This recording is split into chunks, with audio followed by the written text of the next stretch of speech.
ദൈവനാമം വാഴ്ത്തപ്പെടുമാറാകട്ടെ. ഈ കർത്തൃ ദിവസം ഇവിടെയുള്ള ദൈവമക്കളോട് ചേർന്ന് കർത്താവിനെ ആരാധിപ്പാൻ കർത്താവ് ഇടയാക്കി. അതോർത്ത് ദൈവത്തെ സ്തുതിക്കുന്നു. മാത്രമല്ല, പ്രിയ ടി.എം. തോമസ് സഹോദരനോട് ചേർന്ന് ഈ സഭയിലേക്ക് വീണ്ടും കടന്നു വരുവാനും ഇങ്ങനെ അല്പസമയം ദൈവസന്നിധിയിൽ ഒന്നിച്ചായിരിക്കാനും ദൈവവചനം ശുശ്രൂഷിപ്പാനും കർത്താവ് ഇടയാക്കിയതോർത്ത് കർത്താവിന് നന്ദി അർപ്പിക്കുകയും ഇവിടെയുള്ള സഭയിലെ ചുമതലപ്പെട്ട പ്രിയപ്പെട്ടവരോടുള്ള ഞങ്ങളുടെ സ്നേഹം അറിയിക്കുകയും ചെയ്യുകയാണ്. ഈ കഴിഞ്ഞ മാസവും സുഭാഷ് തങ്കച്ചൻ സഹോദരനോടൊപ്പം എനിക്കും പഞ്ചാബിലേക്ക് പോകുവാനായിട്ട് കർത്താവ് ഇടയാക്കി. അവിടെയുള്ള ആ പ്രവർത്തനങ്ങളെക്കുറിച്ച് അറിയുവാനും വിശ്വാസികളും സുവിശേഷകന്മാരുമായിട്ട് ഒന്നിച്ച് സമയം ചെലവഴിപ്പാനായിട്ടും കർത്താവ് ഇടയാക്കി. അത് അവിടെയുള്ള പ്രിയപ്പെട്ടവർക്കും അനുഗ്രഹവും സന്തോഷവുമായിരുന്നു എന്നുള്ളത് പിന്നീട് മനസ്സിലാക്കുവാൻ കർത്താവ് സഹായിച്ചു. തുടർന്നും അങ്ങനെയുള്ളതായ പ്രവർത്തനങ്ങളെ ഓർക്കുകയും പ്രാർത്ഥിക്കുകയും ചെയ്യണം എന്ന് പ്രാരംഭമായിട്ട് ഓർപ്പിക്കുവാൻ ആഗ്രഹിക്കുകയാണ്. ഇവിടെ എന്നെക്കുറിച്ച് പ്രിയപ്പെട്ടവർ ഓർപ്പിച്ചു. എൻ്റെ പിതാവിൻ്റെ ജന്മസ്ഥലം ഇവിടെ അടുത്ത് തന്നെ ഉള്ളതാണ്. ആ നിലയിൽ ഇവിടെയുള്ള പല പ്രിയപ്പെട്ടവരെയും എൻ്റെ മാതാപിതാക്കൾക്കറിയാം. എൻ്റെ മാതാപിതാക്കൾ നിങ്ങളോട് അവരുടെ സ്നേഹ വന്ദനങ്ങൾ അറിയിച്ചിട്ടുണ്ട്. അത് അറിയിക്കുവാൻ എനിക്കും സന്തോഷമുണ്ട്. പത്രോസ് എഴുതിയ 1-ാം ലേഖനം 3-ാം അധ്യായത്തിൽ നിന്നും 2 വാക്യങ്ങൾ തുടർന്നുള്ള വിചിന്തനത്തിനായിട്ട് വായിപ്പാൻ ഞാൻ ആഗ്രഹിക്കുകയാണ്. 1 Peter chapter 3 verses 8 and 9. 1 പത്രോസ് 3-ാം അധ്യായം 8ഉം 9ഉം വാക്യങ്ങൾ. തീർച്ചയ്ക്ക് എല്ലാവരും ഐകമത്യവും സഹതാപവും സഹോദരപ്രീതിയും മനസ്സലിവും വിനയബുദ്ധിയും ഉള്ളവരായിരിപ്പീൻ. ദോഷത്തിന് ദോഷവും ശകാരത്തിന് ശകാരവും പകരം ചെയ്യാതെ നിങ്ങൾ അനുഗ്രഹം അനുഭവിക്കേണ്ടതിന് വിളിക്കപ്പെട്ടതുകൊണ്ട് അനുഗ്രഹിക്കുന്നവർ ആയിരിപ്പീൻ. അപ്പോസ്തലനായ പത്രോസിൻ്റെ ലേഖനം നമുക്കെല്ലാവർക്കും വളരെ പരിചയമുള്ള ലേഖനമാണ്. വളരെ ചുരുങ്ങിയ വാക്കുകളിലാണ് താൻ തൻ്റെ ലേഖനം എഴുതിയിട്ടുള്ളത്. 5 അധ്യായങ്ങൾ മാത്രമേ ഈ ലേഖനത്തിനുള്ളൂ. നാം പലപ്പോഴും ഈ ലേഖനം വായിക്കുകയും ഇതിൽ നിന്നും അനേകം പ്രായോഗികമായ ക്രിസ്തീയ ജീവിതവുമായി ബന്ധപ്പെട്ടും ഉപദേശപരമായിട്ടുമുള്ള അനേക സത്യങ്ങൾ നാം ഗ്രഹിക്കുകയും മനസ്സിലാക്കുകയും ചെയ്തിട്ടുണ്ട് എന്നുള്ളതിന് യാതൊരു സംശയവുമില്ല. എങ്കിലും ഇന്ന് ഈ പകൽ സമയം അല്പ നിമിഷങ്ങൾ ഈ പരിചയമുള്ള വേദഭാഗത്തു നിന്ന് തന്നെ ചില കാര്യങ്ങൾ ചിന്തിപ്പാനായിട്ടാണ് ഞാൻ ആഗ്രഹിക്കുന്നത്. പത്രോസിനെ സംബന്ധിച്ചും അദ്ദേഹത്തിൻ്റെ ജീവിതത്തിൻ്റെ പശ്ചാത്തലത്തെക്കുറിച്ചുമൊക്കെ നമുക്കൊക്കെ വളരെ നന്നായിട്ടറിയാം. വിശദമാക്കാനായിട്ട് ആവശ്യമില്ല. പത്രോസ് ഈ ലേഖനം എഴുതുന്നത് കഷ്ടമനുഭവിക്കുന്ന വിശ്വാസികൾക്കാണ്. ടു ദ സഫറിങ് സെയിൻസിനാണ് ഈ ലേഖനം താൻ എഴുതുന്നത്. ഈ ലേഖനം എഴുതുമ്പോൾ താൻ അടിസ്ഥാനപരമായി 3 പ്രധാനപ്പെട്ട കാര്യങ്ങൾ ആ വിശ്വാസികളെ താൻ ഓർപ്പിക്കുന്നുണ്ട്. അതിലൊന്ന് അവരുടെ രക്ഷയുമായിട്ട് ബന്ധപ്പെട്ട കാര്യങ്ങളാണ്. Their salvation. അതാണ് 1-ാം അധ്യായത്തിൻ്റെ 1-ാമത്തെ വാക്യം മുതൽ 2-ാം അധ്യായം 10-ാം വാക്യം വരെ പ്രധാനമായിട്ടും താൻ ചർച്ച ചെയ്യുന്നതായ വിഷയം രക്ഷ എന്നുള്ളതാണ്. ആ രക്ഷയുടെ മഹത്വവും ഒക്കെ നാം അവിടെ കാണുന്നുണ്ട്. 1-ാമത്തെ അധ്യായം പ്രധാനമായിട്ടും 2-ാം അധ്യായത്തിൻ്റെ 10 വരെയുള്ള വാക്യങ്ങളിൽ. 2-ാം അധ്യായം 11 മുതൽ 3-ാം അധ്യായം 12 വരെയുള്ള വാക്യങ്ങളിലേക്ക് വരുമ്പോൾ പ്രധാനമായിട്ടും താൻ അവിടെ വിശ്വാസികളെ ഓർമ്മിപ്പിക്കുന്നത് കീഴടങ്ങിയിരിക്കുക എന്ന വിഷയമാണ്. സബ്മിഷൻ, കീഴടങ്ങിയിരിക്കുക. ആദ്യത്തെ വിഷയം സാൽവേഷൻ ആണ്. 2ാമത്തേത് സബ്മിഷൻ, കീഴടങ്ങിയിരിക്കുക എന്നുള്ളതാണ്. 3ാമതായിട്ട് ഈ 3-ാം അധ്യായം 13 മുതൽ 5-ാം അധ്യായത്തിൻ്റെ അവസാനം വരെ താൻ അവരെ ഓർമ്മിപ്പിക്കുന്നത് സഫറിങ് അഥവാ കഷ്ടമനുഭവിക്കുക എന്ന വിഷയമാണ്. അവരുടെ പശ്ചാത്തലം അതാണ്, കഷ്ടമനുഭവിക്കുന്നവരാണ്. നാം അത് വെച്ച് നോക്കിയാൽ നാം ഇന്ന് കാര്യമായ നിലയിൽ കഷ്ടം അനുഭവിക്കുന്ന ആളുകളല്ല എന്ന് വേണമെങ്കിൽ നമുക്ക് പറയാം. ശാരീരികമായ ക്ലേശങ്ങളുണ്ട്, അതല്ല ഞാൻ പറഞ്ഞത്. ഈ ആളുകൾ അന്ന് സുവിശേഷം നിമിത്തം ഉപദ്രവിക്കപ്പെട്ടതുപോലെ, സുവിശേഷം നിമിത്തം അവർ കഷ്ടമനുഭവിക്കുവാൻ ഇടയായതുപോലെ ഇന്ന് നാം ആ നിലയിൽ കഷ്ടമനുഭവിക്കുന്ന ആളുകളല്ല. എന്നാൽ നാം ഈ കാര്യങ്ങൾ ചിന്തിക്കുമ്പോൾ തന്നെ നാം ഓർക്കണം, നമ്മെ പോലെയുള്ള അനേകം വിശ്വാസികൾ ഇന്ത്യയിൽ തന്നെ പല സ്ഥലങ്ങളിലും അവർക്കൊന്നിച്ചു കൂടി ദൈവത്തെ ആരാധിക്കുവാനായിട്ട് സാഹചര്യം അനുകൂലമല്ലാതെയുള്ള നിലയിൽ നമുക്ക് കാണാനായിട്ട് കഴിയും. ചിലയിടങ്ങളിലൊക്കെ അവർ ഒന്നിച്ചു കൂടുന്നുണ്ടെങ്കിലും അവർക്ക് ഉള്ളിൽ ഭയമാണ്, ഏത് സമയത്തും അവരുടെ ആ മീറ്റിംഗ് നിർത്തൽ ചെയ്യപ്പെടാം എന്ന് അവർ ചിന്തിക്കുന്നു. ഞാൻ ഏതാണ്ട് 20 വർഷത്തോളം ഉത്തർപ്രദേശിലായിരുന്നു. ഞാൻ പോരുന്ന സമയം വരെ അവിടെ ആ ആന്റി കൺവേർഷൻ ബില്ലൊന്നും ഉണ്ടായിരുന്നില്ല. എന്നാൽ അതിനുശേഷമാണ് ആന്റി കൺവേർഷൻ ബില്ലൊക്കെ വന്നത്. അതുകൊണ്ട് സഹോദരന്മാരുടെ മധ്യേ, വിശ്വാസികളുടെയും സുവിശേഷകന്മാരുടെയും മധ്യേ ഒക്കെ പല നിലയിലുള്ള പ്രതിസന്ധികൾ അവർ അനുഭവിക്കുന്നുണ്ട്. നമ്മുടെ തന്നെ ചില ഹാളുകൾ അല്ലെങ്കിൽ ചില യോഗങ്ങളൊക്കെ അവർക്ക് നിർത്തിവെക്കേണ്ടി വന്ന സാഹചര്യങ്ങൾ എനിക്ക് ഓർക്കുവാനായിട്ട് കഴിയുന്നുണ്ട്. അങ്ങനെയുള്ള സ്ഥലങ്ങളെയൊക്കെ നാം ഓർക്കുകയും പ്രാർത്ഥിക്കുകയും ചെയ്യുവാൻ കർത്താവ് സഹായിക്കട്ടെ. നാം പത്രോസിന്റെ ലേഖനത്തിലേക്ക് വരുമ്പോൾ ഞാൻ ഓർപ്പിച്ചതുപോലെ സബ്മിഷൻ എന്ന ആ വിഷയം പത്രോസ് ഇവിടെ അവരോട് പറഞ്ഞിട്ട് അതിൻ്റെ ക്ലൈമാക്സ്, അതിൻ്റെ ഏറ്റവും പ്രധാനപ്പെട്ട ഒരു ഭാഗത്തേക്ക് താൻ വന്നിരിക്കുകയാണ്. അതാണ് നാം വായിച്ച ആ വാക്യങ്ങൾ. ഒരർത്ഥത്തിൽ ഈ ലേഖനത്തിന്റെ തന്നെ ഏറ്റവും ക്ലൈമാക്സ് ആയിട്ടുള്ള വേദഭാഗമാണത് എന്ന് വേണമെങ്കിൽ നമുക്ക് ചിന്തിക്കാനായിട്ട് കഴിയും. വിവിധ നിലകളിൽ സബ്മിഷൻ, കീഴടങ്ങിയിരിക്കുക എന്ന വിഷയം അപ്പോസ്തലൻ വിശ്വാസികളെ പഠിപ്പിക്കുന്നുണ്ട്. ഒന്നാമതായിട്ട് സബ്മിറ്റിംഗ് ആസ് സിറ്റിസൺസ്, പൗരന്മാർ എന്നുള്ള നിലയിൽ എങ്ങനെ കീഴടങ്ങിയിരിക്കണം എന്നുള്ളത് പ്രാരംഭത്തിൽ താൻ ഓർപ്പിക്കുന്നു.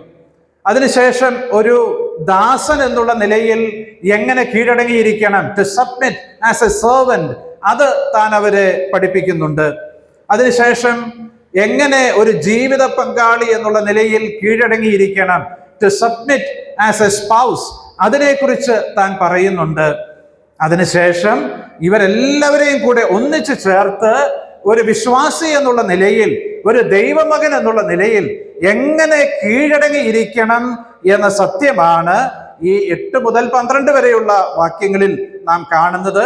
നാം 8ഉം 9ഉം വാക്യങ്ങൾ മാത്രം വായിച്ച് ചുരുങ്ങിയ ചില കാര്യങ്ങൾ ചിന്തിച്ച് അവസാനിപ്പിക്കുവാനാണ് ഞാൻ ആഗ്രഹിക്കുന്നത്. ഒന്നാമത്തെ ആ വാക്ക് നമ്മളെല്ലാവരും ശ്രദ്ധിച്ചു എന്ന് ഞാൻ കരുതുന്നു. 8ാമത്തെ വാക്യം ആരംഭിക്കുന്നത് തീർച്ചയ്ക്ക് എന്ന ഒരു പദത്തോടു കൂടിയാണ്. നാം ഇംഗ്ലീഷിൽ വായിച്ചാൽ അവിടെ രേഖപ്പെടുത്തിയിരിക്കുന്ന ഫൈനലി, ഒടുവിൽ എന്ന് പറഞ്ഞ, വാസ്തവത്തിൽ ആ പ്രയോഗം അപ്പോസ്തലനായ പൗലോസും നടത്തിയിട്ടുണ്ട്. കുറഞ്ഞപക്ഷം 5 പ്രാവശ്യമെങ്കിലും പൗലോസിന്റെ വിവിധ ലേഖനങ്ങളിൽ താൻ അങ്ങനെ പറഞ്ഞിട്ടുണ്ട്. പക്ഷെ ആ പ്രയോഗങ്ങളൊക്കെ നാം ശ്രദ്ധിച്ചാൽ പലതും ആ ലേഖനത്തിൻ്റെയൊക്കെ അവസാന ഭാഗത്തേക്ക് വരുമ്പോഴാണ് രേഖപ്പെടുത്തിയിട്ടുള്ളത്. പക്ഷെ എല്ലാം അങ്ങനെയല്ല. ഉദാഹരണത്തിന് ഫിലിപ്പിയർക്ക് എഴുതിയ ലേഖനം 3-ാം അധ്യായം 1-ാം വാക്യം എങ്ങനെ ആരംഭിക്കുന്നതെന്ന് ഒരുപക്ഷെ നമ്മൾ പലർക്ക് കാണാതെ അറിയാം. എങ്ങനെ ആരംഭിക്കുന്നത്? ഫിലിപ്പിയൻസ് 3:1, ഒടുവിൽ കർത്താവിൽ സന്തോഷിപ്പീൻ, finally rejoice in the Lord എന്ന് പറഞ്ഞാണ് അത് ആരംഭിക്കുന്നത്. വാസ്തവത്തിൽ അവിടെ താൻ ലേഖനം അവസാനിപ്പിക്കുകയല്ല, ഒരു പ്രത്യേക കാര്യം അവരോട് പറയുകയാണ്. വീണ്ടും 4-ാം അധ്യായത്തിൽ വരുമ്പോൾ താൻ പിന്നെയും ഒടുവിൽ, ഫൈനലി എന്ന് പറഞ്ഞ് താൻ പിന്നെയും പ്രയോഗിക്കുന്നത് നമുക്ക് കാണാൻ കഴിയും. ഞാൻ സൂചിപ്പിക്കാൻ ആഗ്രഹിച്ചത്, നാം ഇംഗ്ലീഷിൽ വായിച്ചാൽ ഒടുവിൽ, ഫൈനലി എന്ന വാക്കാണ് ഇവിടെ തീർച്ചയ്ക്ക് എന്നുള്ളതിന് നാം കാണുന്നത്. അതിന്റെ അർത്ഥം ലേഖനം താൻ ഇപ്പൊ ഇവിടെ വൈൻഡപ്പ് ചെയ്യാൻ പോകുന്നു എന്നുള്ളതല്ല. പക്ഷെ താൻ പറഞ്ഞു വന്ന ഒരു പ്രധാനപ്പെട്ട കാര്യം വിശ്വാസികളുടെ ഹൃദയങ്ങളിൽ അടിവരയിട്ട് രേഖപ്പെടുത്താനായിട്ട് ആ പ്രയോഗം താൻ നടത്തുകയാണ്. തീർച്ചയ്ക്ക്, ഒടുവിൽ, ഫൈനലി എന്ന് താൻ പറയും. എന്നിട്ട് താൻ പറയുകയാണ്, എല്ലാവരും, ഇതുവരെയും ചില പ്രത്യേക വിഭാഗങ്ങളെ കുറിച്ച് താൻ പറഞ്ഞു, ദാസന്മാരെ കുറിച്ച് പറഞ്ഞു, ഭാര്യമാരെ കുറിച്ച് പറഞ്ഞു, ഭർത്താക്കന്മാരെ കുറിച്ച് പറഞ്ഞു. പക്ഷെ ഇവിടെ വരുമ്പോ അങ്ങനെ വേറെ കൃത്യമൊന്നുമില്ല. എല്ലാ വിശ്വാസികളെയും ചേർത്ത് താൻ പറയുകയാണ്, നിങ്ങൾ എല്ലാവരും എങ്ങനെയായിരിക്കണം. നാം ഇത് വായിക്കുമ്പോൾ നമ്മുടെ മനസ്സിലേക്ക് വരേണ്ടുന്ന ചിന്ത, രക്ഷിക്കപ്പെട്ട ഒരു ദൈവ പൈതലാണ് ഞാനെങ്കിൽ എന്നെക്കുറിച്ചുള്ള ദൈവത്തിന്റെ പ്രതീക്ഷ എന്താണ്, എന്നിൽ നിന്ന് ദൈവം എന്താവശ്യപ്പെടുന്നു എന്നുള്ളതാണ് ഈ വാക്യങ്ങളിൽ നമുക്ക് കാണാനായിട്ട് കഴിയുന്നത്. ഈ വാക്യത്തിൽ ഉപയോഗിച്ചിരിക്കുന്ന വാക്കുകളൊന്നും വളരെ കട്ടിയുള്ള വാക്കുകളല്ല, നമുക്ക് വളരെ പരിചയമുള്ള വാക്കുകളാണ്. ഏതാണ്ട് 7 കാര്യങ്ങൾ ഈ 8ഉം 9ഉം വാക്യങ്ങളിലായിട്ട് ദൈവത്തിന്റെ ദാസൻ നമ്മെ ഓർപ്പിക്കുന്നുണ്ട്. നമുക്ക് വേഗത്തിൽ അതൊന്ന് ചിന്തിച്ച് ഈ ലഘു സന്ദേശം ഞാൻ ഇവിടെ അവസാനിപ്പിക്കുവാൻ ആഗ്രഹിക്കുകയാണ്. നമുക്കുണ്ടായിരിക്കേണ്ടുന്ന 7 കാര്യങ്ങൾ എന്തെല്ലാമാണ്? ഒന്നാമതായിട്ട് താൻ പറയുന്നു, തീർച്ചയ്ക്ക് എല്ലാവരും ഐകമത്യപ്പെട്ടവരായിട്ട് തീരണം. You have to be of one mind. ഒരേ മനസ്സുള്ളവരായിട്ട് തീരണം. നാം യാക്കോബിന്റെ ലേഖനത്തിൽ ഒരാളെ കാണുന്നുണ്ട്. അദ്ദേഹത്തിനെ കുറിച്ച് യാക്കോബ് പറയുകയാണ്, ഇരുമനസ്സുള്ളവൻ തൻ്റെ വഴിയിലൊക്കെയും അസ്ഥിരനാകുന്നു. അവിടെ ഇതാ ഒരേ ആളിന്റെ ഉള്ളിൽ തന്നെ 2 മനസ്സാ, ഇരുമനസ്സുള്ളവൻ. പക്ഷെ ഇവിടെ താൻ എന്താ പറഞ്ഞിരിക്കുന്നത്? വിശ്വാസികൾ പലരാണ്, ഒന്നിലധികം ആളുകളുണ്ട്, അനേകരുണ്ട്, 50 പേരുണ്ട്, അല്ലെങ്കിൽ 100 പേരുണ്ട്. പക്ഷെ അവരോട് ചേർന്ന് പത്രോസ് പറയുകയാണ്, നിങ്ങൾ 100 പേരുണ്ടെങ്കിലും നിങ്ങൾക്ക് എത്ര മനസ്സ് വേണം? എത്ര മനസ്സ് വേണം? ഒരു മനസ്സ് വേണം. To be of one mind, ഏക മനസ്സുള്ളവരായിട്ട് നിങ്ങൾ തീരണം എന്ന് താൻ പറയുകയാണ്. കർത്താവ് ആ ചിന്ത നമുക്ക് ഏവർക്കും അനുഗ്രഹമാക്കി തീർക്കട്ടെ. നമുക്കറിയാം, ലോകപ്രകാരമായാലും ആത്മീയമായ നിലയിലാണെങ്കിലും ഐക്യത അത് വളരെ പ്രധാനപ്പെട്ടതാണ്. ഐകമത്യപ്പെടുക, ഏക മനസ്സുള്ളവരായി തീരുക എന്നുള്ളത് വളരെ പ്രധാനപ്പെട്ടതാണ്. അങ്ങനെയുള്ള സ്ഥലങ്ങളാണ് എപ്പോഴും അഭിവൃദ്ധിപ്പെടുവാനും അനുഗ്രഹിക്കപ്പെടുവാനും കാരണമായി തീരുന്നത്. പുതിയ നിയമ സഭകളെ കുറിച്ച് നമുക്ക് നൽകപ്പെട്ടിരിക്കുന്ന രേഖകൾ പരിശോധിച്ച് നോക്കിയാൽ പലപ്പോഴും സഭകളെ ബാധിച്ചിരുന്ന ഒരു പ്രതിസന്ധിയാണ് ഐക്യതയുടെ അഭാവം എന്നുള്ളത്. അപ്പോസ്തലനായ പൗലോസും ബർന്നബാസും ഒന്നാമത്തെ മിഷണറി യാത്ര നടത്തി. അത് ഐക്യതയോടുകൂടെയാണ് അവർ നടത്തിയത്. പക്ഷെ രണ്ടാമത്തെ മിഷണറി യാത്ര തുടങ്ങാൻ നേരം എന്തു പറ്റി? അവിടെ ഐക്യത തകർന്നു. ബർന്നബാസും പൗലോസും ഒന്നിച്ചു പോകുവാൻ സാധിക്കാതെ പോയി എന്നുള്ളത് എത്രയോ ദുഃഖത്തോടുകൂടെയാണ് നമുക്ക് കാണാനായിട്ട് കഴിയുന്നത്.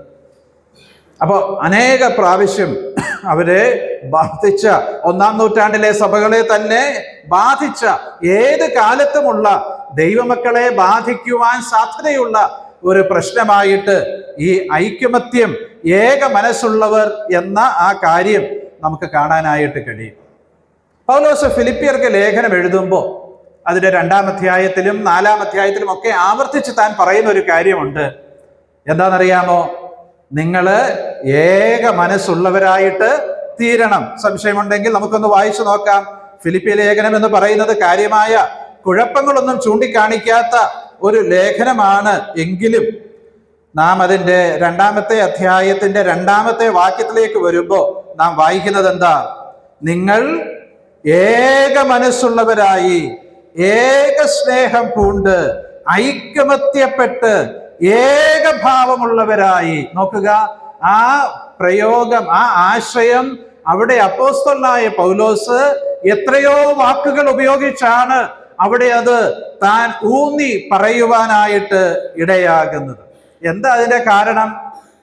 അതിന്റെ കാരണം നാം 4-ാം അധ്യായത്തിലേക്ക് വരുമ്പോൾ നമുക്ക് കാണാൻ കഴിയും. 4-ാം അധ്യായത്തിന്റെ 2-ാം വാക്യത്തിൽ നാം വായിക്കുന്നു, കർത്താവിൽ ഏക ചിന്തയോടിരിപ്പാൻ ഞാൻ യുവോദ്യയെയും സുന്തുകയെയും പ്രബോധിപ്പിക്കുന്നു.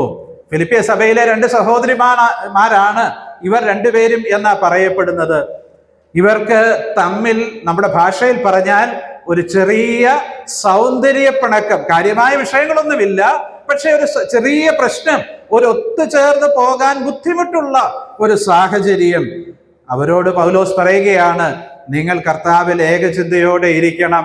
അത് അവരിൽ നിന്ന് സഭയിലേക്ക് വ്യാപരിച്ചാൽ ഒരു ക്രാക്ക്, ഒരു കെട്ടിടത്തെ എങ്ങനെ തകർക്കുവാൻ ഇടയാകുമോ അതുപോലെ ആ സഭയെ, ആ വിള്ളൽ അത് തകർക്കുവാനായിട്ടിടയാകും. അതുകൊണ്ട് പൗലോസ് അവരെ ആ കാര്യത്തിൽ ബുദ്ധി ഉപദേശിക്കുന്നതായിട്ട് ഫിലിപ്പി ലേഖനത്തിൽ നമുക്ക് കാണാൻ കഴിയും. അപ്പോസ്തലനായ പൗലോസ് അല്പം കൂടെ ശക്തമായി ഐക്യതയോടുകൂടെ പ്രവർത്തിക്കേണ്ട കാര്യം കൊരിന്ത് സഭയെ പഠിപ്പിക്കുന്നത് നമുക്ക് ഓർക്കാനായിട്ട് കഴിയും. കൊരിന്ത്യർക്ക് എഴുതിയ 1-ാം ലേഖനം 1-ാം അധ്യായം 10-ാമത്തെ വാക്യം ഒന്ന് ശ്രദ്ധിച്ചു നോക്കിയാൽ നാം എന്താ അവിടെ വായിക്കുന്നതെന്ന് അറിയാമോ? ഇതേ ആശയമാണ്, ഐക്യമത്യപ്പെടുന്നതിനെ കുറിച്ചുള്ള ആശയമാണ് നാം അവിടെ കാണുന്നത്. സഹോദരന്മാരെ, നിങ്ങൾ എല്ലാവരും ഒന്നു തന്നെ സംസാരിക്കുകയും നിങ്ങളുടെ ഇടയിൽ ഭിന്നത ഭാവിക്കാതെ ഏക മനസ്സിലും ഏക അഭിപ്രായത്തിലും യോജിച്ചിരിക്കുകയും വേണം എന്ന് ഞാൻ നിങ്ങളെ പ്രബോധിപ്പിക്കുന്നു. നോക്കുക, അവിടെയും ആ ആശയം, ആ വാക്ക് എത്ര ശക്തമായ നിലയിൽ ദൈവത്തിന്റെ ആത്മാവ് ഓർപ്പിക്കുകയാണ്. അവരോട് പൗലോസിന് പറയാനുള്ളത്, you have to be fitly joined together എന്നാണ്. നിങ്ങൾ യോജിച്ചിരിക്കണം എന്ന കാര്യം താൻ അവരെ ഓർപ്പിക്കുകയാണ്. ആ പ്രയോഗത്തെക്കുറിച്ച് ഞാൻ ഇങ്ങനെയാണ് ചിന്തിക്കുന്നത്, അത് ഒരു ഫിഷർമാൻസ് ടേം ആണ്, ഒരു മുക്കവന്റെ വാക്കാണ് അവിടെ ആ യോജിച്ചിരിക്കുക, ഫിറ്റ്ലി ജോയിൻഡ് ടുഗദർ എന്ന ആ പ്രയോഗം. മുക്കവന്മാർക്ക് എന്തിനാ പ്രയോഗം? അവര് മീൻ പിടിക്കുന്നത് എന്തുപയോഗിച്ച? വലയുപയോഗിച്ച. ഈ വല മീൻപിടുത്തത്തിനിടയിൽ അവിടെയും ഇവിടെയൊക്കെ പൊട്ടിപ്പോകാനും കീറിപ്പോകാനും ഒക്കെ സാധ്യതയുണ്ട്. വലിയ ഭാരം വലിച്ച് കയറ്റുന്നതിനിടയിൽ ചില പൊട്ടലുകൾ അതിൻ്റെ ആ വലയുടെ കണ്ണികളിലൊക്കെ വരാൻ സാധ്യതയുണ്ട്. പക്ഷെ അടുത്ത പ്രാവശ്യം മീൻ പിടിക്കാൻ പോകുന്നതിന് മുമ്പേ അവരെന്ത് ചെയ്യും? ആ വല നന്നാക്കും. ആ വലയിലെ പൊട്ടലുകളും ഒക്കെ അവര് ശരിയായിട്ട് യോജിപ്പിക്കും. അങ്ങനെ യോജിപ്പിച്ചില്ലെങ്കിൽ എന്തു പറ്റും? അടുത്ത പ്രാവശ്യം വല എറിയാം, പക്ഷേ വല എറിഞ്ഞു കഴിഞ്ഞ് കിട്ടുന്ന മീനിൽ പകുതിയും കടലിൽ തന്നെ കിടക്കും. അത് ഇങ്ങ് കൊണ്ടുവരാൻ സാധ്യമല്ല. അതാണ് പ്രശ്നം എന്ന് നമുക്കറിയാം. നമ്മുടെ കർത്താവ് തന്റെ ശിഷ്യന്മാരെ വിളിച്ചപ്പോ ശിമോൻ പത്രോസും അന്ത്രയാസും അവര് മീൻ പിടിച്ചുകൊണ്ടിരിക്കുന്ന സമയത്താണ് കർത്താവ് അവരെ വിളിച്ചത് എന്ന് നാം വായിച്ച് മനസ്സിലാക്കുന്നു. അല്ലെങ്കിൽ അതിനകത്തെ ആ മീൻപിടുത്തം എന്ന ആ പ്രക്രിയയുമായിട്ട് ബന്ധപ്പെട്ട് തന്നെ അവർ നിൽക്കുമ്പോഴാണ്. പക്ഷെ കർത്താവ് യോഹന്നാനെയും യാക്കോബിനെയും വിളിക്കുമ്പം അവർ എന്ത് ചെയ്യുകയായിരുന്നെന്നറിയാമോ? അവർ വല നന്നാക്കുകയായിരുന്നു. പത്രോസ് വല എറിയുമ്പോഴാണ് അവനെ വിളിച്ചതെങ്കിൽ യോഹന്നാൻ വല നന്നാക്കുമ്പോഴാണ് അവനെ വിളിച്ചത്. ഇത് ഏത് സഭയ്ക്കും ഏത് പ്രവർത്തനത്തിനും ഒരുപോലെ ആവശ്യമുള്ള രണ്ട് കാര്യങ്ങളാണ്. വല എറിയണമെങ്കിൽ വല നന്നാക്കണം. നന്നായ വലകളാണ് എറിയുവാൻ ആവശ്യമായിട്ടുള്ളത്. നമ്മുടെ മധ്യേ കുടുംബത്തിലും സ്ഥലം സഭകളിലും ഉണ്ടായിരിക്കേണ്ടുന്ന ഏക മനസ്സ്, ഐകമത്യം, അതാണ് നാം ഇവിടെ കാണുന്നത്. നമുക്കറിയാം, നാം എല്ലാവരും ഒരേ നിലയിൽ ചിന്തിക്കുന്ന ആളുകളല്ല. ഒരുപക്ഷെ ഒരു പ്രത്യേക കാര്യം ചെയ്യുന്ന രീതിയോടുള്ള ബന്ധത്തിൽ നമുക്ക് പല അഭിപ്രായങ്ങൾ ഉണ്ടായിരിക്കാം. അങ്ങനെ അഭിപ്രായങ്ങൾ പലതുള്ളപ്പോൾ തന്നെ നമുക്ക് അഭിപ്രായങ്ങളിൽ ഏറ്റവും നല്ലത് തിരഞ്ഞെടുക്കാം. പക്ഷെ മറ്റഭിപ്രായങ്ങൾ പറഞ്ഞ ആളുകളെ നാം ഭിന്നിപ്പിക്കേണ്ട ആവശ്യമില്ല, അവരെ നാം വെറുക്കേണ്ടുന്ന ആവശ്യമില്ല. സാധാരണ നാം പറയുന്നത് പോലെ the difference of opinion should not lead to the disrespect of persons. അഭിപ്രായ വ്യത്യാസം അനാദരവിലേക്ക് നയിക്കേണ്ട ആവശ്യം ഇല്ല. അഭിപ്രായ വ്യത്യാസം ഉണ്ടാകാം, പക്ഷേ അത് അനാദരവിലേക്ക് നയിക്കുവാനായിട്ട് പാടില്ല. പത്രോസ് വിശ്വാസികളോട് പറയുകയാണ്, ഞാൻ അനേകം കാര്യങ്ങൾ നിങ്ങളോട് പറഞ്ഞു, പക്ഷെ അതിനകത്ത് ഏറ്റവും ക്രീമായിട്ടുള്ള കാര്യം, ഏറ്റവും ഉന്നതമായ കാര്യം ഞാൻ നിങ്ങളോട് പറയാൻ പോവുകയാണ്. തീർച്ചയ്ക്ക് എല്ലാവരും എങ്ങനെയുള്ളവരായിരിക്കണമെന്ന് നാം വായിച്ചത്, ഐകമത്യമുള്ളവരായിരിക്കണം. You have to be of one mind എന്ന് താൻ അവരോട് പറയുകയാണ്. രണ്ടാമത്തെ വാക്ക് സഹതാപം എന്ന വാക്കാണ്. നമുക്കറിയാം ആ വാക്ക്, അതിൻ്റെ അർത്ഥം ടു ഹാവ് കമ്പാഷൻ അല്ലെങ്കിൽ സിമ്പതി എന്നുള്ളതാണ് ആ വാക്ക്.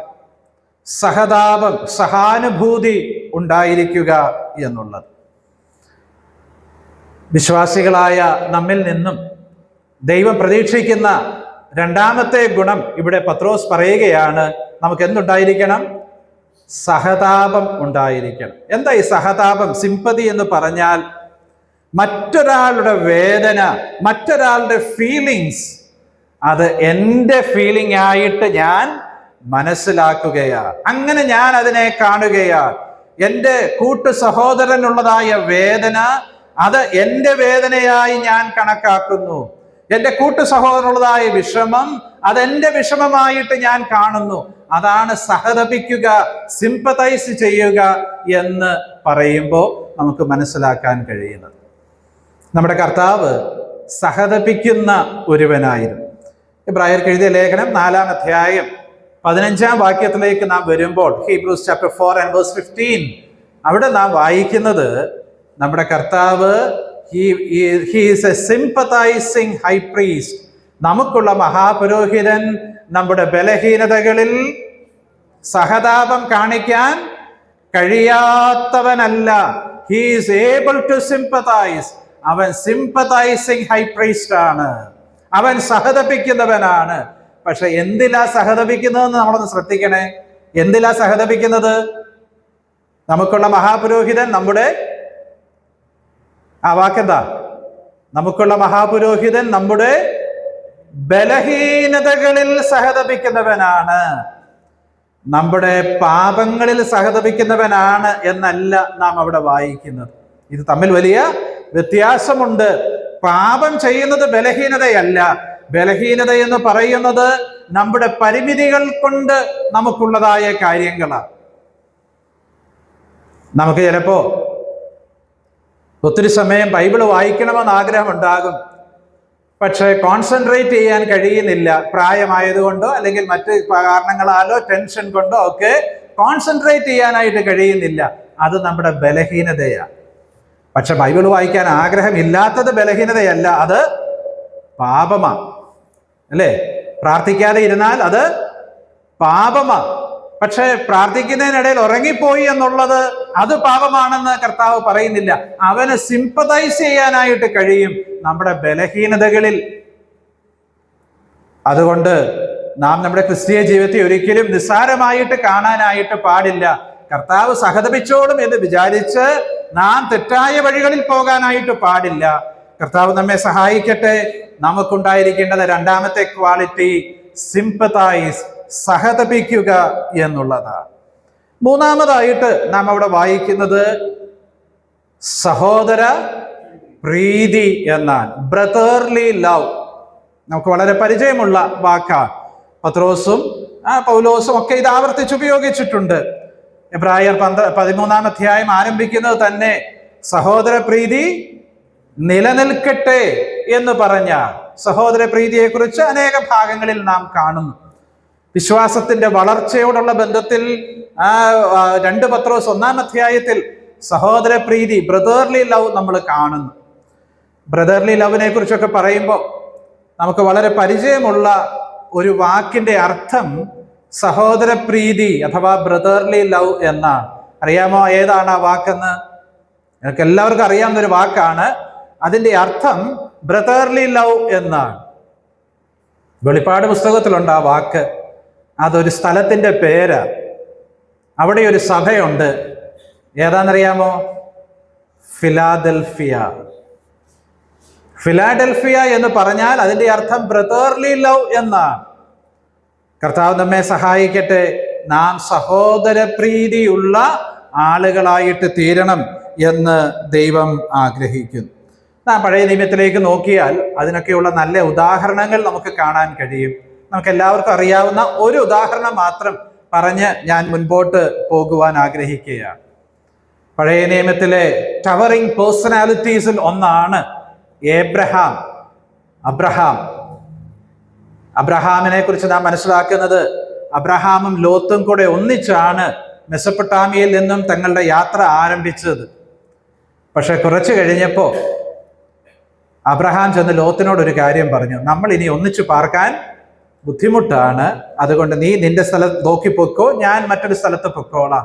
പക്ഷെ അത് പറയുമ്പം അബ്രഹാം ഒരു കാരണം പറയുന്നുണ്ട്. There is A reason for that. ഉൽപ്പത്തി പുസ്തകം 13-ാം അധ്യായം 8-ാം വാക്യത്തിലാണ് അതുള്ളത്. ഞാനത് എടുത്ത് വായിക്കാൻ സമയം എടുക്കുന്നില്ല. അവിടെ അബ്രഹാം ലോത്തിനോട് വേറെ മാറി താമസിച്ചോ എന്ന് പറയുമ്പോൾ അതിനൊരു റീസൺ പറയുന്നുണ്ട്. നാം ആരാ? നാം സഹോദരന്മാരാണ്. V R ബ്രദ്രൻ. നാം സഹോദരന്മാരാണ്. അബ്രഹാമിന്റെ ആ പ്രസ്താവന അവരുടെ സമ്പത്ത് വർദ്ധിച്ചതുകൊണ്ട്, അവരുടെ രണ്ടുപേരുടെയും ദാസന്മാർ വർദ്ധിച്ചതുകൊണ്ട് ഒക്കെ ഉണ്ടായ ഒരു കോൺസിക്വൻസിലാണ് അത് പറയേണ്ടി വന്നതെങ്കിലും അതിനകത്ത് ബ്രദർലി ലവ് ഉണ്ട്. അബ്രഹാമിന് ഒരിക്കലും ലോത്തിനൊരു വിരോധമുണ്ടായിട്ടല്ല, പക്ഷെ ഒരു പ്രശ്നം ഉണ്ടാകാതെ ഇരിക്കാൻ നമ്മൾ അകന്ന് നിൽക്കുന്നതാണ് നല്ലത് എന്ന് അബ്രഹാം അവിടെ പറയുകയാണ്. He was marked with brotherly love. ഉൽപ്പത്തി പുസ്തകം 14 അധ്യായത്തിലേക്ക് വരുമ്പോൾ ബ്രദർലി ലവ് അബ്രഹാം ലോത്തിനോട് കാണിക്കുന്നുണ്ട്. അതെങ്ങനെയാ കാണിക്കുന്നത്? ഉൽപ്പത്തി 14 നമുക്ക് എല്ലാവർക്കും ഓർമ്മയുള്ള വേദഭാഗങ്ങളാണല്ലോ. അവിടെ അബ്രഹാം എന്താ ചെയ്യുന്നത്? ലോത്തിനോടുള്ള തന്റെ സ്നേഹം എങ്ങനെയാ അബ്രഹാം കാണിക്കുന്നത്? അബ്രഹാം ചെയ്യുന്നത് ലോത്തിന് വേണ്ടി ഒരു യുദ്ധം ചെയ്യുന്നു. നഷ്ടപ്പെട്ടു പോയ ലോത്തിനെ മടക്കിക്കൊണ്ടുവരുവാനായിട്ട് യുദ്ധം ചെയ്യുന്നു. അബ്രഹാമിന്റെ വീട്ടിൽ വളർന്ന 318 യോദ്ധാക്കളുമായി പോയാണ് ആ യുദ്ധം നടത്തുന്നത്. അത് നമ്മെ ഓർമ്മിപ്പിക്കുന്നത് അബ്രഹാമിന്റെ ബ്രദർലി ലവ്, സഹോദര സ്നേഹമാണ്. നഷ്ടപ്പെട്ടു പോയ സഹോദരനെ മടക്കിക്കൊണ്ടുവരാൻ, പരാജയപ്പെട്ടു പോയ സഹോദരനെ മടക്കിക്കൊണ്ടുവരുവാൻ അബ്രഹാം കഴിക്കുന്ന യത്നമാണത്. നമ്മുടെയൊക്കെ ജീവിതത്തിൽ സ്ഥലം സഭകളിൽ പല സഹോദരന്മാരും ദുഷ്ടന്റെ, സാത്താന്റെ, ശത്രുവിന്റെ ആക്രമണത്തിൽ പരാജയപ്പെട്ട് ജീവിക്കുന്നുണ്ടായിരിക്കാം. സാത്താൻ അവരെ ഏതെങ്കിലും നിലയിൽ അവരുടെ ജീവിതത്തിന്റെ മനോഹാരിത നഷ്ടപ്പെടുത്തിയിട്ടുണ്ടായിരിക്കാം. അവരെ ഏതെങ്കിലും നിലയിൽ ശരിയായ നിലയിൽ കർത്താവിന് വേണ്ടി പ്രവർത്തിക്കാൻ ഒക്കാത്ത ഒരു സാഹചര്യത്തിലൊക്കെ ആക്കി വെച്ചിട്ടുണ്ടായിരിക്കാം. പിന്മാറ്റ അവസ്ഥയിലായിരിക്കാം. പക്ഷെ അങ്ങനെയുള്ള ആളുകളെ മടക്കിക്കൊണ്ടുവരുവാൻ നാം എത്രമാത്രം ആഗ്രഹിക്കുന്നു. അങ്ങനെ നാം ആഗ്രഹിക്കുന്നെങ്കിൽ, പ്രാർത്ഥിക്കുന്നെങ്കിൽ അതാണ് ബ്രദർലി ലവ്, അതാണ് സഹോദര പ്രീതി. നഷ്ടപ്പെട്ടു പോയ, പിന്മാറിപ്പോയ, പിശാചിന്റെ ബന്ധനത്തിൽ കഴിയുന്ന, പിശാച് താൽക്കാലികമായിട്ടെങ്കിലും ആ തടഞ്ഞു വെച്ചിരിക്കുന്ന ഒരുവനെ മടക്കിക്കൊണ്ടുവരുവാൻ നമുക്കിടയാകുമ്പോൾ അതാണ് ബ്രദർലി ലവ്, അതാണ് സഹോദര പ്രീതി. അബ്രഹാമും ലോത്തുമായിട്ടുള്ള സഹോദര പ്രീതിയുടെ ഒരു ഉദാഹരണം കൂടെ പറയട്ടെ. 13 അധ്യായത്തിൽ സഹോദര പ്രീതി നിമിത്തം അവരൊന്നിച്ച് താമസിക്കുന്നില്ല. 14 അധ്യായത്തിൽ സഹോദര പ്രീതി നിമിത്തം നഷ്ടപ്പെട്ടു പോയവനെ മടക്കിക്കൊണ്ടുവരുന്നു. 18 അധ്യായത്തിൽ സഹോദര പ്രീതി നിമിത്തം അബ്രഹാം എന്താ ചെയ്യുന്നതെന്ന് അറിയാമോ? അബ്രഹാം ദൈവത്തോട് സംസാരിക്കുകയാണ്. അയ്യോ, നീ ലോത്തിനെയും അവന്റെ കുടുംബത്തെയും നശിപ്പിക്കരുത്, അവർ പാർക്കുന്ന പട്ടണത്തെ നീ നശിപ്പിക്കരുത് എന്ന നിലയിൽ അബ്രഹാം ദൈവസന്നിധിയിൽ നിന്നുകൊണ്ട് അവർക്ക് വേണ്ടി ഇന്റർസീഡ് ചെയ്യുകയാണ്. തെറ്റായ തീരുമാനങ്ങൾ എടുത്ത്, തെറ്റായ കാര്യങ്ങളൊക്കെ ചെയ്ത എന്റെ സഹോദരനായ ലോത്തിന് ഇത് തന്നെ വരണം, അവൻ ഒന്നുമില്ലാത്തവനായിട്ട് അവിടുന്ന് പോകണം. അതൊന്നുമല്ല അബ്രഹാം പ്രാർത്ഥിക്കുന്നത്. അബ്രഹാം പ്രാർത്ഥിക്കുന്നത് ആ ദേശം നഷ്ടപ്പെടാൻ ഇടയാകരുത്. സഹോദര സ്നേഹത്തിന്റെ 3ാമത്തെ തലം നാം അവിടെ കാണുകയാണ്. നമ്മുടെ എത്രയോ പ്രിയപ്പെട്ടവർ ദൈവത്തിന്റെ ന്യായവിധിക്കായിട്ട് നീക്കം ചെയ്യപ്പെട്ടിരിക്കുകയാണ്, അല്ലെങ്കിൽ അതിനുവേണ്ടി അവർ നിൽക്കുകയാണ്. അങ്ങനെയുള്ള ആളുകളെ കുറിച്ചുള്ളതായ ഒരു ഭാരം, ആത്മഭാരം നമ്മുടെ ഇടയിൽ ഉണ്ടാകുവാൻ, നമ്മുടെ ജീവിതങ്ങളിൽ ഉണ്ടാകുവാൻ കർത്താവ് നമ്മെ സഹായിക്കട്ടെ. റോമർക്ക് എഴുതിയ ലേഖനം 9 അധ്യായത്തിലേക്ക് നാം വരുമ്പോൾ പൗലോസ് തൻ്റെ പ്രിയപ്പെട്ട സ്വന്തം സഹോദരങ്ങളായ യഹൂദന്മാരെ കുറിച്ച് താൻ പറയുന്നൊരു കാര്യമുണ്ട്. ഞാൻ അവർക്ക് വേണ്ടി ശാപഗ്രസ്തനായി തീരാൻ പോലും തയ്യാറാ. ഞാൻ അവർക്ക് വേണ്ടി ശാപഗ്രസ്തനായി തീരാൻ തയ്യാറാ, അവരൊന്ന് കർത്താവിനെ അറിഞ്ഞിരുന്നെങ്കിൽ എന്ന് താൻ പറയുന്നു. നമുക്കും ആ നിലയിൽ കർത്താവിനെ അറിയാത്ത നമ്മുടെ പ്രിയപ്പെട്ടവരെ, നമ്മുടെ സ്വന്തക്കാര്, നമ്മുടെ ദേശത്തുള്ളവര്, നമ്മുടെ ഈ മഹാരാജ്യത്തുള്ളവര്, അങ്ങനെയുള്ള ആളുകളെ കുറിച്ച് ഭാരമുള്ളവരായിട്ട് തീരുവാൻ കർത്താവ് നമ്മെ സഹായിക്കട്ടെ. സഹോദര പ്രീതി നമുക്കുണ്ടായിരിക്കണം. അടുത്ത വാക്ക് മനസ്സലിവ് എന്നുള്ളതാണ്. നമ്മുടെ കർത്താവിനെ കുറിച്ച് നാം അനേക പ്രാവശ്യം ഓർക്കുന്ന ഒരു വാക്കാണല്ലോ അത്, മനസ്സലിവ് എന്നുള്ളത്. നമുക്ക് ആ വാക്ക് നാം മനസ്സിലാക്കുമ്പോൾ അത് വാസ്തവത്തിൽ ആ വാക്ക് ട്രാൻസ്ലേറ്റ് ചെയ്താൽ അത് നമ്മുടെ ആന്തരികമായ അനുഭവത്തെ, ആന്തരികമായ ആ ബന്ധത്തെ ചൂണ്ടിക്കാണിക്കുന്ന ഒരു പദമാണ് അവിടെ ഉപയോഗിച്ചിരിക്കുന്നത്. ഇംഗ്ലീഷിൽ പിറ്റിഫുൾ എന്നൊക്കെ ചില ട്രാൻസ്ലേഷനിലുണ്ട്, ചിലതിൽ ടെൻഡർ ഹാർട്ടഡ് എന്നൊക്കെ നാം കാണുന്നുണ്ട്. അതിനെക്കുറിച്ചൊരു ദൈവദാസൻ പറഞ്ഞത്, അതൊരു ഇൻവേർഡ് അഫെക്ഷനെ ചൂണ്ടിക്കാണിക്കുന്ന പദമാണ്. ആന്തരികമായ ബന്ധത്തെ, സ്നേഹത്തെ ചൂണ്ടിക്കാണിക്കുന്നതാണ്. പക്ഷെ അത് മാത്രമല്ല, ഇറ്റ് സ്പീക്സ് ഓഫ് സ്പോണ്ടേനിറ്റി. അത് യാതൊരു വിധമായ നിയന്ത്രണവുമില്ലാതെ പെട്ടെന്ന് സ്വയമായിട്ട് ഉണ്ടാകേണ്ടുന്ന ഒരു പ്രവൃത്തിയാണെന്നാണ് പറയുന്നത്. എനിക്ക് സംസാരിക്കണോ വേണ്ടയോ എന്ന് എനിക്ക് തീരുമാനിക്കാം. എനിക്ക് എന്തെങ്കിലും ഒരു പ്രവൃത്തി ചെയ്യണോ വേണ്ടായോ എന്ന് എനിക്ക് തീരുമാനിക്കാം. എനിക്ക് ഇന്ന സ്ഥലത്തേക്ക് പോകണോ വേണ്ടയോ എന്ന് എനിക്ക് തീരുമാനിക്കാം. എൻ്റെ ഹൃദയം പ്രവർത്തിക്കണോ വേണ്ടായോ എന്ന് എനിക്ക് തീരുമാനിക്കാൻ ഒക്കുമോ? അതൊക്കത്തില്ല. അത് തന്നെ പ്രവർത്തിച്ചുകൊണ്ടിരിക്കും. പ്രവർത്തിച്ചില്ലെങ്കിൽ പിന്നെ തീരുമാനിക്കാനൊന്നും ബാക്കിയും കാണത്തില്ല. എങ്ങനെ ഒരു ഹൃദയം പ്രവർത്തിക്കുന്നു, അത് നമ്മുടെ ഒന്നും അനുവാദം ചോദിച്ചിട്ടല്ല പ്രവർത്തിക്കുന്നത്, അത് സ്വയമായി പ്രവർത്തിച്ചുകൊണ്ടിരിക്കുക. അങ്ങനെയാ ദൈവം അതിനെ വെച്ചിരിക്കുന്നത്. അതുപോലെ നാമും മനസ്സലിവുള്ളവരായിരിക്കണം എന്നാണ് ദൈവദാസന്മാർ അതിനെക്കുറിച്ച് പറഞ്ഞിരിക്കുന്നത്. വാസ്തവത്തിൽ ഈ വാക്കുകളൊക്കെ വായിക്കുമ്പോൾ നമ്മുടെ ആ അവസ്ഥ എത്രയോ വ്യത്യസ്തമാണ് എന്ന് കാണാൻ കഴിയും. അടുത്ത 5-ാമത്തെ വാക്ക് വിനയബുദ്ധിയുള്ളവരായിരിക്കുക അഥവാ താഴ്മയുള്ളവരായിട്ടിരിക്കുക എന്നാണ്. യാക്കോബ് തൻ്റെ ലേഖനത്തിൽ പറയുന്നു, ദൈവം നിഗളികളോട് എതിർത്ത് നിൽക്കുന്നു, താഴ്മയുള്ളവർക്കോ അവൻ കൃപ നൽകുന്നു. കൂടുതൽ കൃപ വേണോ? എന്ത് വേണം? കൂടുതൽ താഴ്മയുള്ളവരായിട്ട് നാം തീരണം. കർത്താവ് നമ്മെ സഹായിക്കട്ടെ.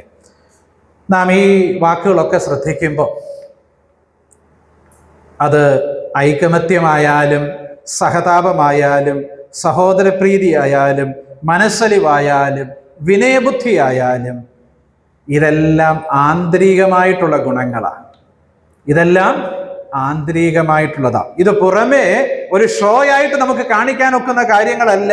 പിന്നെയോ ഇതെല്ലാം നമ്മുടെ അകത്തുണ്ടായിരിക്കേണ്ടുന്ന കാര്യങ്ങളാണ്. ഞാനൊരു വാക്കും കൂടെ പറയട്ടെ. ഈ ഗുണങ്ങളൊക്കെ നാം ഇവിടെ വായിച്ചത് ശ്രദ്ധിച്ചു നോക്കിയിട്ട് ഇതിന് ഒരു പെർഫെക്റ്റ് എക്സാമ്പിൾ നമുക്ക് വേണമെന്നുണ്ടെങ്കിൽ നമുക്ക് നോക്കാനുള്ളത് നമ്മുടെ കർത്താവായ യേശു ക്രിസ്തുവിങ്കിലേക്ക്. അപ്പം നമ്മുടെ രക്ഷയെക്കുറിച്ചും ഒക്കെയുള്ള വിശദമായ കാര്യങ്ങൾ ഇവിടെ അപ്പോസ്തലനായ പത്രോസ് പറഞ്ഞു കഴിഞ്ഞിട്ട് നമുക്കുണ്ടായിരിക്കേണ്ടുന്ന ക്വാളിറ്റീസിന്റെ ഏറ്റവും മഹത്തരമായ ചില കാര്യങ്ങൾ ഈ 2 വാക്യങ്ങളിൽ താൻ പറയുമ്പോൾ, അത് നാം വായിക്കുമ്പോൾ നാം ഓർക്കേണ്ടുന്ന ഒന്നാമത്തെ കാര്യം, നമ്മുടെ ഹൃദയത്തിൻ്റെ അവസ്ഥ ഈ സ്റ്റാൻഡേർഡിൽ നിന്ന് എത്രയോ താഴെയാണ് എന്നുള്ളത് നാം ദുഃഖത്തോടു കൂടെ ഓർക്കണം. രണ്ടാമതായിട്ട് ഇത് നമ്മുടെ ഹൃദയത്തിൻ്റെ ഉള്ളിൽ നിന്ന് വരേണ്ടുന്നതാണ് എന്ന് നാം ഓർക്കണം. മൂന്നാമതായിട്ട് ഇതിന് ഏറ്റവും പെർഫെക്റ്റ് ആയിട്ടുള്ള എക്സാമ്പിൾ നമ്മുടെ കർത്താവായ യേശു ക്രിസ്തുവാണ് എന്ന് നാം ഓർക്കണം. അപ്പൊ പത്രോസ് ഈ പറയുന്നതിന്റെ എല്ലാ സാരാംശം എന്താ? അതിന്റെ സാരാംശം യേശു കർത്താവിനെ പോലെ ആയി തീരുക എന്നുള്ളതാണ്. 9-ാം വാക്യത്തിൽ 2 കാര്യമുണ്ടെന്ന് ഞാൻ പറഞ്ഞു. അതിലൊന്ന്, പകരം ചെയ്യരുത്. 2-ാം അധ്യായത്തിൽ അത് നാം വായിക്കുന്നുണ്ട്. തന്നെ ശകാരിച്ചിട്ട് പകരം ശകാരിച്ചില്ല, കഷ്ടമനുഭവിച്ചിട്ട് ഭീഷണം പറഞ്ഞില്ല. പകരത്തിന് പകരം ചെയ്യരുത്. 7-ാമത്തെ കാര്യം 9-ാം വാക്യത്തിന്റെ 2-ാമത്തെ വാക്കിൽ നാം വായിക്കുന്നു, നാം അനുഗ്രഹം അനുഭവിക്കേണ്ടതിന് വിളിക്കപ്പെട്ടതുകൊണ്ട് അനുഗ്രഹിക്കുന്നവരായിരിക്കണം. ആരെ അനുഗ്രഹിക്കുന്ന കാര്യമാണ്? ആരെ അനുഗ്രഹിക്കുന്ന കാര്യമാണ്? നമ്മളെ ബഹുമാനിക്കുന്നവരെ അനുഗ്രഹിക്കുന്ന കാര്യമല്ല. ഞങ്ങൾ നോർത്ത് ഇന്ത്യയിലായിരുന്നപ്പോൾ പലപ്പോഴും കാണാറുള്ളൊരു കാര്യമാണ്, ഈ ചെറിയ ആളുകൾ, പ്രായത്തിൽ കുറഞ്ഞ ആളുകൾ ആ കുടുംബത്തിലെ പ്രധാനപ്പെട്ട മാതാപിതാക്കളുടെ അല്ലെങ്കിൽ ബന്ധുക്കളുടെ ഒക്കെ കാലിൽ തൊട്ട് വന്ദിക്കുമ്പോൾ അവരിങ്ങനെ തലയിൽ കൈവച്ചിട്ട് പറയും ഖുഷ് റഹോ എന്ന് പറയും. എന്ന് പറഞ്ഞാൽ നീ സന്തോഷമായിട്ടിരുന്ന് അനുഗ്രഹിക്കും. പക്ഷെ വന്ന് ചീത്ത വിളിക്കുന്നവനോട് പറയുമോ ഖുഷ് റഹോ എന്ന്? ഇവിടെ കർത്താവ് അതാ നമ്മളോട് പറയുന്നത്. നമുക്കെതിരായി പ്രവർത്തിക്കുന്ന, ദോഷം നമ്മളോട് ചെയ്യുന്ന, നമ്മെ ശകാരിക്കുന്ന, നമ്മെ ചീത്ത വിളിക്കുന്ന ആളുകളെയും നാം അനുഗ്രഹിക്കണം എന്നാണ് കർത്താവ് അവിടെ പറയുന്നത്. കാരണം എന്താ? നാം അനുഗ്രഹം അനുഭവിപ്പാൻ വിളിക്കപ്പെട്ടവരാ. നാം വിളിക്കപ്പെട്ടവരാ. നമ്മുടെ അനുഗ്രഹം എത്ര വലിയതാ! എഫേസ്യർക്ക് എഴുതിയ ലേഖനം 1-ാം അധ്യായം 3-ാം വാക്യത്തിൽ നാം വായിക്കുന്നു, സ്വർഗത്തിലെ സകല ആത്മീയ അനുഗ്രഹങ്ങളാലും നാം അനുഗ്രഹിക്കപ്പെട്ടവരാ. നമ്മുടെ അനുഗ്രഹം ഈ ഭൂമിയിലെ ഏതെങ്കിലും ഒരു മാനദണ്ഡം കൊണ്ട്, സ്റ്റാൻഡേർഡ് കൊണ്ട് നമുക്ക് അളക്കാൻ കഴിയുന്നതല്ല. It's beyond that. സ്വർഗത്തിലെ ആ അനുഗ്രഹങ്ങളാണ്, സകല അനുഗ്രഹങ്ങളുമാണ്, ആത്മീയമായ അനുഗ്രഹങ്ങളുമാണ്. എന്നിട്ട് ഇനി ആ അനുഗ്രഹങ്ങളെല്ലാം പറഞ്ഞു വരുമ്പോൾ നാം അവിടെ യേശുക്രിസ്തുവിന്റെ ഔന്നത്യത്തെക്കുറിച്ച് എഫേസ്യർ 1-ൽ വായിക്കുന്നു. എന്നിട്ട് അവസാനം പറയുകയാണ്, ഈ യേശുക്രിസ്തുവിനെ സഭയ്ക്ക് കൊടുത്തിരിക്കുന്നു. ഈ യേശുക്രിസ്തുവിനെ സഭയ്ക്ക് കൊടുത്തിരിക്കുന്നു. അപ്പോൾ ദൈവത്തിന്റെ മുമ്പാകെ ഏറ്റവും വലിയവനായ യേശുക്രിസ്തു, അവൻ നമ്മുടെ സ്വന്തമായി തീർന്നിരിക്കുകയാണ്. അതിൽ പരം ഒരു അനുഗ്രഹം നമുക്കില്ല. നമ്മുടെ മർത്യ മനസ്സുകൾക്ക് അതിൻ്റെ ആഴം മനസ്സിലാക്കുവാൻ ബുദ്ധിമുട്ടുണ്ടായിരിക്കാം. പക്ഷെ നാം ഒരു കാര്യം മനസ്സിലാക്കണം, വി ആർ ബ്ലെസ്സഡ്. നാം അനുഗ്രഹിക്കപ്പെട്ടവരാണ്. അതുകൊണ്ട് we are suppose to bless. നാം അനുഗ്രഹിക്കുവാൻ ബാധ്യസ്ഥരാണ്. തന്നെ ഉപദ്രവിച്ച ആളുകളെ ക്രൂശിൽ നിന്ന് അവരുടെ പാപങ്ങളെ ക്ഷമിച്ചു തരണം എന്ന് പിതാവിനോട് പ്രാർത്ഥിച്ച ആ യേശു ക്രിസ്തുവിന്റെ അനുഗ്രഹിക്കുന്ന മനസ്സ് അത് നമുക്ക് വേണം. നാം ഈ 7 കാര്യങ്ങളെക്കുറിച്ചും ഓർത്തിരിക്കേണ്ട കാര്യം ഞാൻ നേരത്തെ ഓർപ്പിച്ചതുപോലെ, ഇറ്റ്സ് ഓൾ ഇൻവേർഡ് തിങ്സ്. ഇതെല്ലാം നമ്മുടെ ഹൃദയത്തിൽ നിന്ന് വരേണ്ടുന്നതാണ്. അതുകൊണ്ട് നമ്മുടെ ഹൃദയത്തിൽ ഈ ഗുണഗണങ്ങൾ അത് രൂപപ്പെടുവാൻ ഇടയാകേണ്ടതിന് നമുക്ക് ദൈവത്തോട് പ്രാർത്ഥിക്കാം. ലോകം ഇവയൊന്നും ഒരുപക്ഷെ വേർച്യൂസ് ആയിട്ട് കാണണമെന്നില്ല. എന്നാൽ ദൈവം നമ്മിൽ നിന്ന് അതാണ് പ്രതീക്ഷിക്കുന്നത്. ദൈവം പറയുന്നില്ല എല്ലാവരും പ്രസംഗകരാകണം എന്നല്ല എഴുതിയിരിക്കുന്നത്. പക്ഷെ എല്ലാവരും ഐകമത്യമുള്ളവരായി, സഹതാപമുള്ളവരായി, സഹോദരപ്രീതിയുള്ളവരായി, മനസ്സലിവുള്ളവരായി തീരണം എന്നാണ് പറയുന്നത്. എല്ലാവരും വിനയബുദ്ധിയുള്ളവരായിരിക്കണം. എല്ലാവരും പകരത്തിന് പകരം ചെയ്യാത്ത ജീവിക്കണം. എല്ലാവരും മറ്റുള്ളവരെ അനുഗ്രഹിക്കുന്നവരായിരിക്കണം എന്നാണ് ഇവിടെ പത്രോസ് പറയുന്നത്. അതാണ് യേശുക്രിസ്തുവിന്റെ സ്വഭാവം. ആ സ്വഭാവമാണ് യേശുക്രിസ്തുവിനെ പിൻപറ്റുന്ന ക്രിസ്ത്യാനികൾ, ദൈവമക്കൾ എന്ന് അഭിമാനിക്കുന്ന എന്നിൽ നിന്നും നിങ്ങളിൽ നിന്നും ദൈവം ആഗ്രഹിക്കുന്നത്. ആ വലിയ ഉത്തരവാദിത്വമാണ് നമുക്കുള്ളത് എന്ന് മനസ്സിലാക്കി നാം കേവലം കർത്താവിനെ ഓർത്ത് മടങ്ങിപ്പോകുന്നവരായിട്ടല്ല, ഈ വലിയൊരു ഉത്തരവാദിത്വം എൻ്റെ ജീവിതത്തിലേക്ക് കൊണ്ടുവരുവാനായിട്ട് എനിക്ക് ആവശ്യമാണല്ലോ എന്ന് പറഞ്ഞ് ദൈവസന്നിധിയിൽ അതിനുള്ളതായ കൃപയ്ക്കായി യാചിച്ച് നമുക്ക് പോകുവാനും ജീവിക്കുവാനും കർത്താവ് നമ്മെ സഹായിക്കട്ടെ. കർത്താവിൻ്റെ നാമം വാഴ്ത്തപ്പെടുമാറാകട്ടെ.